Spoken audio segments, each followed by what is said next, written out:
దువ్వాడ శ్రీనివాసరావు, దువ్వాడ వాణి, అలానే మాధురి, దీనికి సంబంధించినటువంటి ఇష్యూ, ఈ కేసు కొన్ని రోజులు మీడియాలో బాగా నడిచింది. ఇదంతా కూడా మనం చూసాం.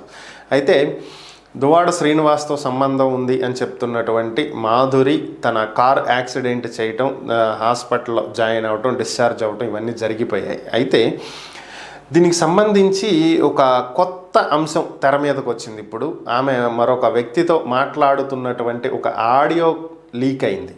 ఈ ఆడియోలో ఉన్నటువంటి సారాంశం ఏంటంటే, ఆమె ప్రయాణిస్తున్నటువంటి కారుని వాంటెడ్గా యాక్సిడెంట్ చేసి దాన్ని ఆత్మహత్యగా చిత్రీకరించాలని, ఆ యాక్సిడెంట్ అయినటువంటి సందర్భంలో దువ్వాడ వాణి కారణంగానే ఆత్మహత్య చేసుకోవాలని మాధురి ప్రయత్నించింది అనేది పబ్లిసిటీ చేయాలి అని చెప్పి వీళ్ళిద్దరు డిస్కషన్. అంటే వాంటెడ్గా ఒక వ్యక్తిని కేసులో ఇరికించాలనేటువంటి ప్రయత్నం. ఇది 100కి 100% నేరమే.